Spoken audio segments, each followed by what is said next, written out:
ෂලෝ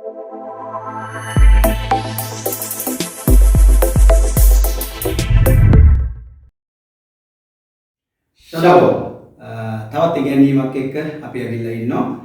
ඉතින් අද දවසේදී අපි කතා කරන්න යන්නේ අද ගොඩ දෙනෙක් කැමති, ඒ කියන්නේ නූතන කිතුණා කැමතිම දෙයක් සහ දේවචනේ වැඩියෙන්ම කතා කරන දෙයක් ප්‍රේමය.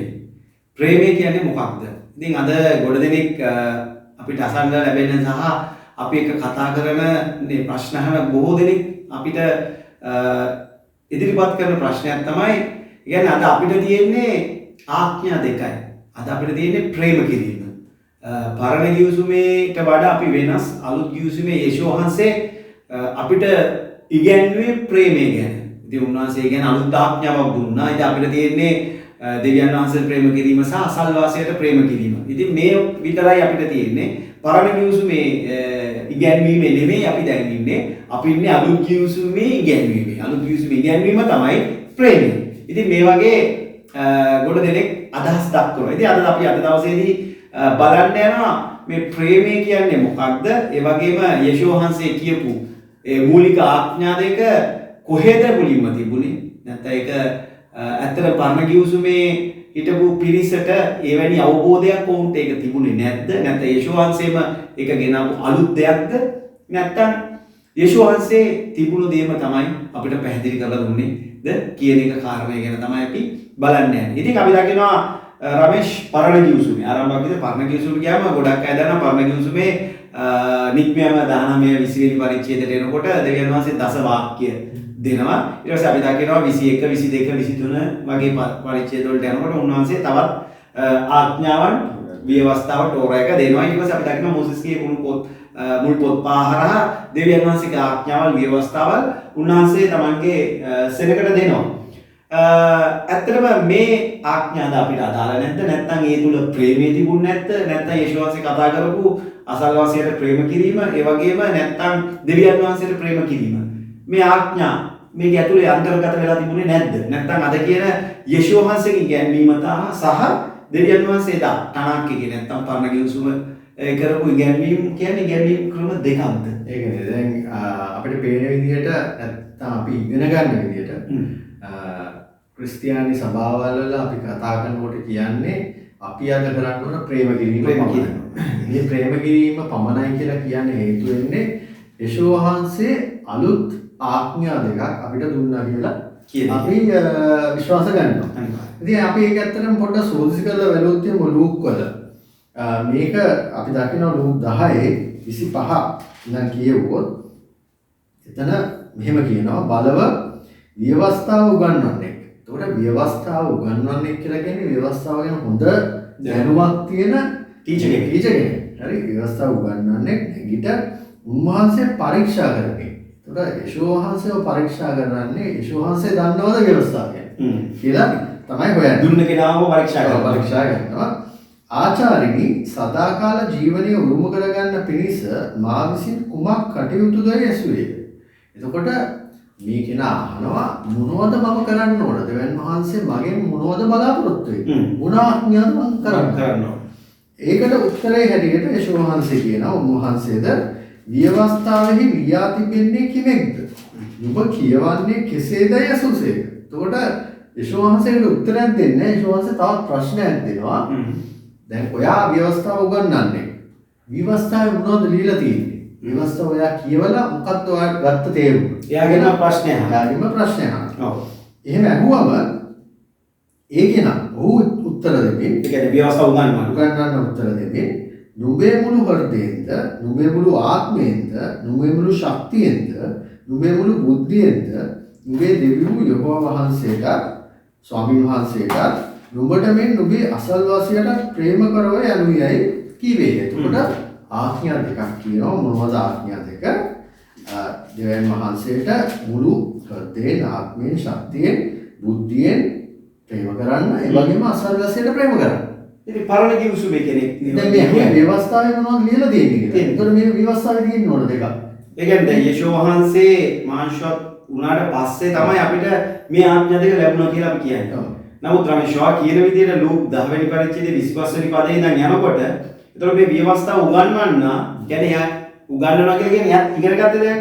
කියන්නේ යේසුස් වහන්සේ මාංශවත් වෙන්න කලින් ඉඳන්ම ඒ කියන්නේ මේ ආඥා දෙක තිබිලා තියෙනවා. ඔව් ඒ කියන්නේ එයා දන්නවා හොඳටම මේ ආඥා දෙක තමයි මගෙන් දෙවියන් වහන්සේ ඉල්ලලා තියෙන්නේ. මේක අලුත් දෙයක් නෙමෙයි. අලුත් දෙයක් නෙවෙයි. ඒ කියන්නේ ඒක තියෙන්න ඕන ව්‍යවස්ථාවෙම තමයි. ඉතින් අපි දකින්න ඇත්තටම ව්‍යවස්ථාවේ තමයි තියෙන්නේ. ව්‍යවස්ථාවේ වීදිගතාවේ 6:4 අපි කියවල බැලුවොත් ඉස්සෙල්ලා මුල් දැන් ආඥා දෙකක් මෙතන කිව්වා. ඒ ආඥා දෙකෙන් පළවෙනි එක වීදිගතාවේ 6:4 තියෙන්නේ. උඹ ඊශ්‍රායල් අසාබන්න අපේ දෙවියෝ යෙහෝවා වහන්සේ එකම යෙහෝවා වහන්සේය. නුඹේ දෙවියෝ යෙහෝවා වහන්සේට නුඹේ මුළු සිතින්ද නුඹේ මුළු ආත්මයෙන්ද නුඹේ මුළු ශක්තියෙන්ද ප්‍රේම කරපන්. හරි. ඉතින් මෙතනින් ඇත්තටම මේ කිව්ව ආඥාව එතනින් ඉවර වෙන්නේ ඇත්තටම පල්ලෙහාට කියවන ගියොත් එහෙම මා විසින් අද නුඹට අනකරන මේ වචන නුඹේ සිතේ තිබේවා. ඒවා නුඹේ දරුවන්ට උදාහරණයක් නුගන්නා මෙහෙම කියනවා. නැගිටින කාලට දාගන්න කාලට එළිය යන කාලට ඒ කියන්නේ හැම මොහොතෙම දෙවියන් වහන්සේගේ වචනේ සමග ජීවත් වෙන්න කියලා කියන්නේ. ඉතින් මේ ආඥාව ගැන කතා කරන්නේ සම්පූර්ණයෙන්ම ආඥාව පවත්තන්න. එතන දීතිගතගේ 6 මුලින් ඉඳන් කතා කළොත් එහෙම කතා කරන්නේ මේ දෙන්නා වූ පොරොන්දු දේශයේ කොහොමද ආඥාව පවත්වගෙන දෙවියන් වහන්සේට ප්‍රේම කරගෙන ඉන්නේ කියන්නේ. එතකොට ඒක එක ආඥාවක්. පළවෙනි ආඥාව සහ දෙවෙනි ආඥාවත් ව්‍යවස්ථාවක තමයි තියෙන්නේ. ලෙවි කතාවේ 19 18 වෙනි පදේ කියනවා පරිගන්නේවත් නුඹේ සෙනගගේ පුත්‍රයන්ට විරුද්ධව කිසි වෛරයක් පවත්වන්නේවත් නැතුව නුඹට මෙන් නුඹේ අසල්වාසියාට ප්‍රේම කරපන්න මම යෙහෝවා වහන්සේය. ඉතින් මේ ආඥා දෙකම තැන්පත් වෙලා තියෙන්නේ තවත් ආඥා ගොඩක් මැද්දේ. ඉතින් මේ ව්‍යවස්ථාව උගන්වන කෙනා දන්නවා මේ ආඥා දෙක තමයි දෙවියන් වහන්සේට උතුම්ම ආඥා දෙක. දෙවියන් වහන්සේ මුළු ආඥා සියල්ල අතරින් මේ ආඥා දෙක තමයි උතුම් හැටියට දකින්නේ. ඉතින් යේසුස් වහන්සේකට ඇග්‍රී වෙනවා. යේසුස් වහන්සේ එකඟ වෙලා කියනවා උන්වහන්සේ නුඹ උත්තර දුන්නා හරිය එසේ කරපන්. එවිට නුඹ ජීවත් වන්නේ. ඒකට කිසිම. එතකොට යේසුස් වහන්සේ අලුත් ආඥා දෙකක් දුන්නා නෙවෙයි.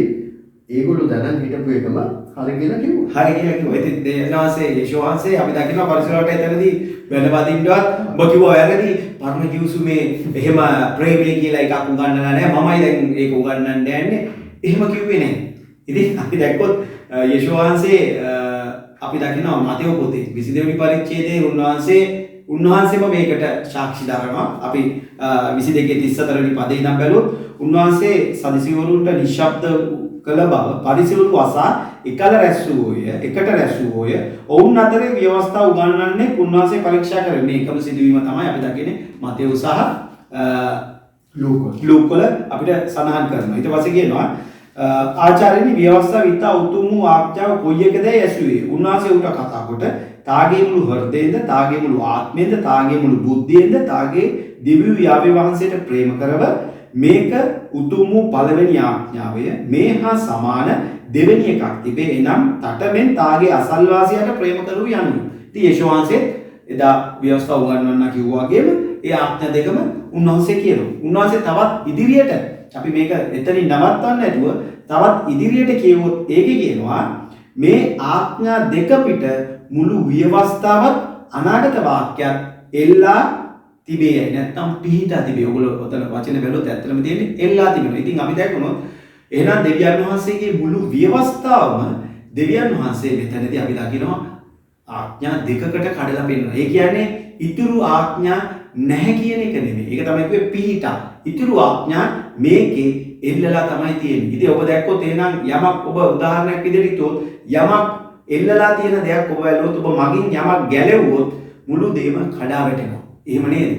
ඒ වගේ තමයි. එහෙනම් දෙවියන් වහන්සේගේ වචනයත් දම්බලක් ආකාරයෙන් එකට එකක් සම්බන්ධ වෙලා තියෙනවා. ඉතින් ඔබට කොහෙන්වත් එකක් අයින් කරලා දාන්න බෑ. ඒක තමයි යේසුස් වහන්සේ කියන්නේ මුළු ව්‍යවස්ථාවත් අනාගත වතුරුන්ගේ දේවලුත් සියලු දේ මේ ආඥා දෙකම තමයි පිහිටා තියෙන්නේ. ඔබ දේව වචනේ කොහේ කියුවත් මොන දේ කියුවත් හැම දෙයක්ම මෙන්න මේ ආඥා දෙකට සම්බන්ධ වෙනවා. මුළු ව්‍යවස්ථාවම මෙන්න මේකට සම්බන්ධ වෙලා නැත්තම් මේක මත පිහිටා තමයි තිබෙන්නේ. ඉතින් අපි දකිනවා ඒ වගේම මේ ආඥා දෙක දැන් අපි දකිනවා ආඥා 10ක් තියෙනවා. අපි දකිනවා සීනයි කන්දේදී උන්වහන්සේ දස වාක්‍ය දෙනවා. ඉතින් මේ ආඥා දෙක අපි දකිනවා දෙපැත්තකටනේ. දෙකකට අපිට දෙන්න පුළුවන්. දෙකකට දෙවියන් වහන්සේට සහ අසල්වාසීට. අපි දකිනවා ඊට පස්සේ මේ ආඥා දෙක එකක් බවට පත් වෙනවා නේ රමේෂ්. මතේ පොතේ 7 වෙනි පරිච්ඡේදයේ 12 වෙනි පදේ රන්නන ලෙස අපි දකිනවා යමෙක් යමක් Tamanට කරන්න කැමතිද ඒ දේම උට කරපන්. ඉතින් අපි දකිනවා මේ ඔක්කොම ව්‍යවස්ථාවත් දිවජීවරය මේක තමයි. ඒ කියන්නේ අපි ඒක විතරක් කෙරුවොත් ඇති කියන එක නෙමෙයි. ඔව් ඒක කරද්දී අනිත් සියලු දේ අපිට අවශ්‍ය වෙනවා. නැත්තම් අපිට ව්‍යවස්ථාවේ අනිත් කාරණා අයින් කරලා අපිට එකක් ඒකේ සම්පූර්ණත්වයටපත් වෙන්නේ නැහැ. මොකද ඒක කරන්න බෑ අනිත් දේවල් නැතුව. අපිට හැම දෙයක්ම අවශ්‍යයි ඒ දේ කරන්න. ඒක තමයි දෙවියන් වහන්සේ අපිට පෙන්වන්නේ. ඉතින් මේක අලුත් දෙයක් නෙමෙයි. ඔබට බලන් ගියාම දෙවියන් වහන්සේ මේ ප්‍රේමය කියලා හඳුන්වපු දේ අලුත් දෙයක් නෙමෙයි නේද රමේෂ්? ඔව් එතකොට අපි මේක මේ සරල ලෙස තේරුම් ගත්තොත් එහෙම ප්‍රේමය තමයි මූලිකම ආත්මය. රන් අන. ප්‍රේමය තමයි රන් අන. ඒක දෙකකට කැඩෙනවා. ඒ දෙකට කැඩෙනවා කියලා කියන්නේ දෙවියන් වහන්සේට ප්‍රේම කිරීම සහ තමන්ගේ අසල්වසයාට සහෝදරයාට මිනිස්යාට ප්‍රේම කිරීම. එතකොට මේ ආඥා දෙකකට කැඩිච්ච එක නැවතත් 5 10කට කැඩෙනවා. නේ?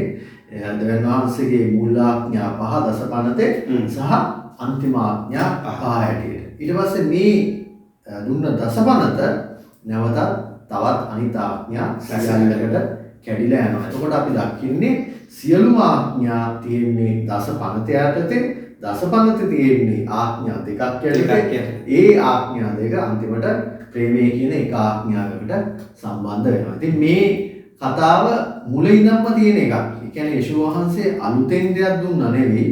පරණ තිබිච්ච දේම නැවතත් තේරුම් කරලා මේ ආකාරයට තමයි කරන්න ඕනේ කියලා පෙන්වනවා. ඉතින් අපි දකිනවනේ යේසුස් වහන්සේ ඇත්තටම කතා කරලා ගෝලයන්ට කියනවා මේක. මේ මම ප්‍රේම කරපු ආකාරයට ප්‍රේමලා ප්‍රේම කරන්න. හරි. එතකොට යේසුස් වහන්සේ ඒක කියන්නේ ඔබ දන්නේ නැහැ කොහොමද ප්‍රේම කරන්නේ කියලා මම මගේ ජීවිතයෙන් ඒක කරලා බෙන්නවා. කියවොත් ඔව් බැලුවොත් මතේ යොහන් සුභාරංචි යොහන් 13 වෙනි පරිච්ඡේදයේ 34 වෙනි පදයේ කියනවා මා නුඹලාට ප්‍රේම කළාක් මෙන් නුඹලාත් එකින් එකාට ප්‍රේම කරන ලෙස එකින් එකාට ප්‍රේම කරපල්ලා කියා අලුත් ආඥාවක් මම නුඹලාට දෙමි. නුඹලා එකින් එකාට ප්‍රේම කරනවා නම් නුඹලා මාගේ ගෝලිය බව එයින් සියල්ලන් දැනගන්නවා ඇතයි කීසේක. ඇත්තට ඔබ බැලුවොත් මේ යේසුස් වහන්සේ අලුත් ආඥාවක් දෙනවා නෙමෙයි සිස්ටර් බ්‍රදර්. අද අපි බැලුවොත් දෙවියන් වහන්සේගේ වචනේ නෙමෙයි වැරද්ද තිබුණේ. ඒක අරගෙන ඒක ක්‍රියාත්මක කිරීම. ඒක හසුරීමේ තමයි වැරද්ද. හැමදෙස්සෙම දෙවියන් වහන්සේ පරිසිවරුන්ගේ පරිසිකමට තමයි බැන්නේ. නැත්තම් ඔවුන් කරන දෙයට නෙමෙයි. නැත්තම් ඒ ව්‍යවස්ථාවට නෙමෙයි. ඒක තමයි දකින්න මතේ 23 කියන්නේ ඔවුන් කියන දේ කරන්න. නමුත් ඔවුන් කරන විදිහට කරන්න යන්න එපා. එතකොට ඒ කරන විදිහ තමයි වැරද්ද තිබුණේ. නැත්තම් දෙවියන් වහන්සේගේ ව්‍යවස්ථාවෙන් මේ අපි දකිනවා ඔක තමයි හේබ්‍රු 8 වෙනි පරිච්ඡේදයේ පවා දෙවියන්වහන්සේ කියන්නේ ව්‍යවස්ථාවේ නැත්තම් ගිවිසුමේ නෙමෙයි දෝෂය තිබුණේ. ගිවිසුම දුන්න මිනිසුන්ගේ තමයි දෝෂය තිබුණේ. ඒ නිසා දෙවියන් වහන්සේ මිනිසුන්ට දොස් තබමි. ගිවිසුමට නෙමෙයි. ඉතින් යේසුස් වහන්සේ මෙතන පෙන්වන්නේ මේ ආඥා දෙක මුල ඉඳන්ම තිබුණා. අපි ඉදිරියේදී පෙන්වන්න යනවා යොහන් තුමාම කියනවා මේක පටන් ගන්නේ ඉඳන් තිබුණා කියලා. ඒතකොට මේ තිබුණු දේ මිනිසුන් හරියට ක්‍රියාවේ දාලා තිබුණේ නැහැ. අපිට මේ දෙවියන් වහන්සේ කෙරෙහි ප්‍රේමය සහ අසල්වාසියට ප්‍රේමය කියන එක අපි දැක්ක එකම ආදර්ශය අපේ යේසුස් මසාය. එයා තුලින් තමයි අපි මේ ලෝකයේ දෙවියන් වහන්සේට සහ මනුෂ්‍යයට ප්‍රේම කිරීම කියන මේ උතුම් ආඥාව අපි දුටුව එකම ආදර්ශය උන්වහන්සේ පමණයි. ඒ නිසා තමයි උන්වහන්සේ කියන්නේ මම නුඹලට පෙන්නනවා. මේ මම පෙන්නපු විදිහට මේක තමයි අලුත් විදිය. අර පරිසිවරුන් නැත්තම් ව්‍යවස්ථාව උගන්වන අය කරන විදිහට ඒ විදිහට කරන්න යන්න එපා. මේ මම කියලා දුන්න මේ අලුත් විදිහට ප්‍රේම කිරීම මේ විදිහට කරන්න. අපි උදාහරණයක් විදිහට කියමු කාමීත්‍යාචාරය පවා රමේෂ්. එහෙම නෙමෙයි දෙවියන් වහන්සේ. මොකද හැමතිස්සෙම වචනාර්ථයට මේක හිර වෙලා තිබුණේ. කාමීත්‍යාචාරය කියන්නේ ශාරීරිකව භෞතිකව ඒක කලේ නැත්තම් ප්‍රශ්නයක් නැහැ කියන එක තමයි තියෙන්නේ. එහෙම තියෙන ස්ථානයකට යේසුස් වහන්සේ ඇවිල්ලා කියනවා නුඹ සිතින් හරි මේ දේ සිතුවොත් නුඹ කාමීත්‍යාචාරය කරලා තියෙන්නේ කියලා. එතකොට ඇත්තටම යේසුස් වහන්සේ ව්‍යවස්ථාවේ தත්ත්වයේ ඉහළ ස්ථානයකට කියනවා නැතුව අයින් කරනව නෙවෙයි. එතකොට අපි දකින්න ඕනේ යේසුස් වහන්සේ කියනවා නම් මම ප්‍රේම කරපු ආකාරයට ප්‍රේම කරන්න කියලා. යේසුස් වහන්සේ කියන්නේ යේසුස් වහන්සේ ව්‍යවස්ථාව කඩ නොකරපු පාපයක් නැති මිනිස්සෙක් හැටියට අපිට කියන්නේ සියලුම දේවල් දෙවියන් වහන්සේ දුන්න සියලු ආඥා හරියාකාරව පවත්වන්න ඒ පවත්වන එක පරමාර්ථයෙන් කරන්න වචනාර්ථයෙන් නෙවෙයි. ඉතින් අපි දකිනවා මේ අලුත් ආඥාව ගැන යොහන් දෙවෙනි පත්‍රයේ කියනවා දෙවෙනි ලිපියේ කියනවා දෙකහන් එක පරිච්ඡේදයේ තියෙන්නේ ඒකේ පස්වෙනි පදයේ කියනවා ඉතින් ස්වාමිදුවරුනි පටන් ගැනීමේ සිට අපට තිබුණු ආඥාව මිස අලුත් ආඥාවක් ලියුවා මෙන් නොව අප විසින් එකිනෙකාට ප්‍රේම කරන ලෙස නුඹෙන් ඉල්ලා සිටිමි. ප්‍රේමය නම් උන්වහන්සේගේ ආඥා ලෙස හැසිරීමයි. ආඥාව නම් නුඹලා පටන් ගැනීමේ සිට ඇසූ ලෙස ප්‍රේමයේ හැසිරීම. එතකොට පටන් ගැනීමේ ඉඳන්ම තිබුණේ ප්‍රේමය. වැඩේ තියෙන්නේ අපි ප්‍රේමය කරන්න ඕන කොහොමද කියලා දැනගන්න ඉන්නේ නෑ. විශ්වාසයක තේරුම් කළා පරමාර්ථය මොකක්ද කියලා පෙන්නුවා කිව්වා ඉගෙනුවා. එතකොට කවුරු හරි කියනවා නම් එම ඔව් බ්‍රදර් අපිට කරන්න තියෙන ප්‍රේමය විතරයි දෙවන වහන්සේට ප්‍රේම කරනවා අපි සහෝදරයට ප්‍රේම කරනවා කියලා. ඒ ප්‍රේමය දෙවන වහන්සේගේ වචනයට අනුකූල වෙන්න ඕන. දෙවන වහන්සේගේ වචනේ කඩ කරමින් අපිට ප්‍රේම කරන්න බෑ. හරිද? ප්‍රේමය කියන එක කන්සෙප්ට් එකක් විතරක් නෙමෙයි. ඒ කියන්නේ මූල ධර්මයක් නෙමෙයි. ඒක අපි කරන දෙයක්. ඒතර කරන්න නම් අපිට ඒක යම් මෙතඩ් එක නැත්නම් ක්‍රමවේදයක් ඒකට අනුකූල වූ දෙයක් තියෙන්න ඕන. ඉතින් ඒක තමයි දෙවියන් වහන්සේගේ ව්‍යවස්ථාව නැත්නම් දෙවියන් වහන්සේගේ ආඥා සියලු දේ දුන්නේ. ඉතින් ඒක තමයි යෝහන්තුමා කිව්වේ පටන් ගැනීමේ සිට තිබුණු දේ ඒක තමයි. ඒ නිසා ආඥාව පැවැත්වීම කියලා කියන්නේ ප්‍රේම කිරීම හා සමානයි. මේ දෙක වෙන් කරන්න බෑ. දෙවියන් වහන්සේගේ වචනේ පැවැත්වීම තුල අනිවාර්යයෙන්ම තියෙන්නේ ප්‍රේමය. මේක තමයි යේෂුව වහන්සේ අපිට කියන්නේ. නැත්නම් යේෂුව වහන්සේ අලුත් ඉගැන්වීමක් අරගෙන ආවේ නැහැ. ඉතින් අර රමේෂ් කිව්වාගේ යොහන් දෙවෙනි පත්‍රයේ උන්වහන්සේ 9 වෙනි පදයේ කියනවා ක්‍රිස්තුස් වහන්සේ ඉගැන්වීමේ නොපැවති ඉස්සරහට යන්නා වූ කිසිවෙකුට දෙවියන් වහන්සේට නැත්තේ. ඉතින් මෙතන මිනිසුන් ගොඩක් අද කිතුණු අපේ සහෝදරයන් හිතනවා දෙවියන් යේෂුව වහන්සේගේ ඉගැන්වීමයි දෙවියන් වහන්සේගේ ඉගැන්වීම දෙකක් කියලා. ඇත්තටම නෑ. ඔබ ගිහිල්ලා බැලුවොත් යොහන් 7 වෙනි පරිච්ඡේදයේ 16 වෙනි පදය 7:16 සුභාරංචි යොහන් 7:16 වෙනි පදේ අපි බැලුවොත් මාගේ යේෂුව වහන්සේ කියනවා මාගේ ඉගැන්වීම මාගේ නොව මා යොව් තැනත් වහන්සේගේ. එතකොට දෙවියන් එන යේෂුව වහන්සේ ඉගැන්වීම කාගේ ඉගැන්වීමද? පියාණන් වහන්සේගේ ඉගැන්වීම. අපි දකින්න ඕගොල්ලෝ බැලුවොත් හිතෝපදේශයේ 4 දෙවනි පදේ මක්නිසාද මම යහපත් ඉගැන්වීම නුඹලාට දෙමි මාගේ උපදේශ නාරිල්ලා මක්නිසාද මම මාගේ පියාට ප්‍රිය පුත්‍රෙක්ව මාගේ මව් ඉදිරියේ බුදුව එකම පුත්‍රෙක්ව සිටිමි. එහෙනම් යේෂුව වහන්සේ මේ ඉගැන්වීම ලැබුවේ දෙවියන් වහන්සේගෙන්. ඒ ඉගැන්වීම තමයි යේෂුව වහන්සේ අපිටත් ඉගැන්වුවේ. එහෙනම් ඒක තමයි යොහන්තුමා කියලා කියන්නේ පටන් ගත්ත කාලේ ඉඳන්ම පටන් ගැනීමේ තිනම් තිබුණේ අපිට මේ ප්‍රේමය. එහෙනම් ආඥාවේ හැසිරීම කියලා කියන්නේ ප්‍රේම කිරීමම තමයි. ඉතින් පවුලුතුමා මේ දේම නේද රමේෂ් කියන්නේ? ඒක තමයි පවුලුතුමා රෝම 13 8 ඉඳන් කියවුවොත් මෙහෙම කියනවා. එකිනෙකාට ප්‍රේම වීම මිස අන් කිසිවක් ගැන කිසිවෙකුට ණයව නොසිටිල්ලා. මක්නිසාද තමාගේ අසල්වැසියාට ප්‍රේම කරන්නා ව්‍යවස්ථාව සම්පූර්ණ කර තිබේ. මක්නිසාද කාම මිත්‍යාචාරය නොකරව, මිනී නොමරව, සොරකම් නොකරව, ලෝභ නොව යන ආඥාද වෙන යම් ආඥාවක් ඇතනම් ඒ ආඥාවද නුඹට මෙන් නුඹේ අසල්වැසියාට ප්‍රේම කරව යන මේ කීමෙහි අන්තර්ගතය. ප්‍රේමය අසල්වැසියට නපුරක් කරන්නේ නැත. එබැවින් ප්‍රේමය නම් ව්‍යවස්ථාව සම්පූර්ණ කිරීම. ඉතින් අපි දකින්නේ ප්‍රේම කරන කෙනා ව්‍යවස්ථාව සම්පූර්ණ කරනවා. කාම මිත්‍යාචාරය කරමින් කියන්න බෑ මම ප්‍රේම කරනවා කියලා. මිනී මරමින් කියන්න බෑ මම ප්‍රේම කරනවා කියලා. ඒක සිතින් කළත් ක්‍රියාවෙන් කළත් මොනවා කළත් දෙවියන් වහන්සේගේ වචනේ කඩ කරමින් අපිට කියන්න බෑ අපි ප්‍රේම කරනවා. ඒතොර දෙවියන්වහන්සේගේ ආඥාව පවත්තන එක තමයි ඇත්තටම අන්තිමට ප්‍රේමයේ බවට පත්. අපි ඒක දකින්න යොහන් 14 වෙනි පරිච්ඡේදය සුභාරංචි 14 වෙනි පරිච්ඡේදයේ උන්වහන්සේ තුන් පාරක් විතර සඳහන් කරනවා. බලන්න 15 වෙනි පදේ කියනවා නුඹලා මට ප්‍රේම කරනවා නම් මාගේ ආඥා ආරක්ෂා කරන්න ඕය. ඒ වගේම 21 වෙනි පදේ බැලුවොත් යමෙක් මාගේ ආඥා පිළිගෙන ආරක්ෂා කළේද මට ප්‍රේම කරන්නේ ඔහුය. ආයෙ ඔයගොල්ලෝ 23 වෙනි පදේ බැලුවොත් යමෙක් මට ප්‍රේම කරන්න වුනම් ඔහු මාගේ වචනය ආරක්ෂා කරන්නේ. ඉතින් යේෂුව වහන්සේ ඩිරෙක්ට් අපිට කියලා දෙනවා උන්වහන්සේට ප්‍රේම කිරීම කියලා කියන්නේ උන්වහන්සේගේ වචනේ ලෙස හැසිරීම, ආඥාව ලෙස හැසිරීම. මේක තමයි පටන් ගැනීමේ ඉඳන් තිබුණේ. මේ දෙක ඔබට මට කවදාවත් කඩන්න බෑ. අපි බැලුවා වගේ රෝම පොතේ ප්‍රේම කිරීම නම් ව්‍යවස්ථාව සම්පූර්ණ කිරීම. එහෙනම් ව්‍යවස්ථාවේ තියෙන්නේ මොකක්ද? ප්‍රේමය මොකක්ද කියලා අපිට නිර්වචනය කරලා දුන්නේ. ඉතින් ඔබට පැහැදිලි ඇති. අපිට ප්‍රේමය කියන එක දැන් මට විදිහක් රමේෂ් එක විදිහක් අහගෙන ඉන්න ඔයගොල්ලන්ට එක විදිහක් ප්‍රේම කරන්න බෑ. ඒ කියන්නේ අපිට ඕන විදිහට ප්‍රේමෙ තියෙන්න බෑ. ප්‍රේමය නම් එකක්. ඒක තමයි දෙවියන් වහන්සේගේ ස්ටෑන්ඩඩ් එක. අපි ප්‍රේම කරන්න ඕන මේ ලෝකේවත් නැත්නම් අපි කොහෙන් හරි ඉගෙන ගත්ත පොත් වලින් කියවපු ප්‍රේමයක් නෙමෙයි. අපේ ප්‍රේමය දෙවියන් වහන්සේගේ වචනයට අනුකූල වූ ප්‍රේමයක් විය යුතුම තමයි. එහෙනම් අපි කොහොමද දෙවියන් වහන්සේට සහ අසල්වාසියට ප්‍රේම කරන්නේ? දෙවියන් වහන්සේගේ වචනය ලෙස හැසිරීමෙන් තමයි අපි දෙවියන් වහන්සේට සහ අසල්වාසියට ප්‍රේම කරන්න පුළුවන්. අපිට වචනය කඩ කරමින් කවදාවත් දෙවියන් වහන්සේට ප්‍රේම කරනවා කියලා සිස්ටර් බ්‍රදර් අපිට කියන්න බෑ. ඉතින් ඒක තමයි යේෂුව වහන්සේ කිව්වේ. එහෙනම් මේක අලුත් ආඥාවක් නෙමෙයි. මේක පටන් ගැනීමේ සිට තිබුණා. අපි බැලුවා වගේ ලූක් වල ව්‍යවස්ථාව උගන්වනකොට මේක දැනගෙන හිටියා. මේක අලුත් දෙයක් නෙමෙයි. නමුත් ඔවුන්ගේ ක්‍රියාව තුළ මේක තිබුණේ නැහැ. ඉතින් අපිට දැකපු හොඳම උදාහරණය, හොඳම ආදර්ශය තමයි යේෂුව මසාය. එහෙනම් උන්වහන්සේ කොහොමද පියාණන් වහන්සේට ප්‍රේම කරේ? ඔබ යොහාන් 14 15 16 17 වගේ පද කියව පරිච්ඡේද කියවල බලන්න. පියාණන් වහන්සේගේ කැමැත්ත කිරීම තමයි උන්වහන්සේ කිව්වේ. පියාණන් වහන්සේ මාගේ කෑම නම් පියාණන් වහන්සේගේ කැමැත්ත කිරීමයි. උන්වහන්සේගේ කැමැත්ත කරන්න තමයි මම ආවේ.